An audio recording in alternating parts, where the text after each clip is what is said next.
10/2/2026 रे आमर light house पाखे होटेल स्वप्ना कई गोटे होटेल था स्वप्ना इन जोटि कि राति दुई जन दुर्वृत्त एक गाड़ी रे आसी होटेल उपर को होटेल जो मालिक जे कंप्लेंट थे शिवना पल्लई उपर को बम पकड़ जीवन मारदेवार उद्देश्य से कनेक्शन आम बलिया पंडर एक केस रुजु करा से केस्र तदंत जो मैंने बम पकईले एवं जो मैंने एसब जिन सहयोग करते कन्स्पिरेसी करते से संबंध में आम 4 जन को अरेस्ट करके कोर्ट फरवर्ड करचु से मुख्यतः विशाल पात्र ओरफ ओम पात्र ओरफ विष्णु पात्र जी भी बम पकईले से गिरफ होती सहित पिंटू आलियास समीर सामंतराय टेमा आलियास संजय सरकार और प्रियव्रत जेना एमाने गिरफ होना कोर्ट चालान होती आपको छाड़िकिना जो मैंने अन्य माने ए केस रे इन्वॉल्व अच्छा पुलिस से समस्त को खूब शीघ्र गिरफ कर कोर्ट चालान कर भितर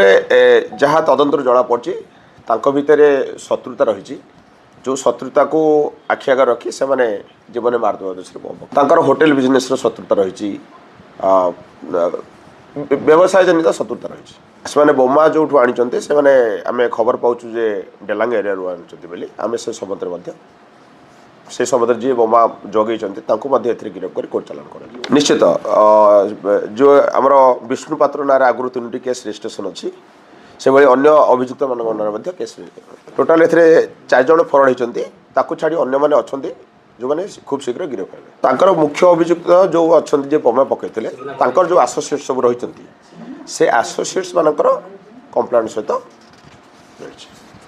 आउ छाड़ी आमर जमती कि मुझे जो ऑपरेशन चक्र आम जो चली बर्तमान से टाउन पीएस रे आमर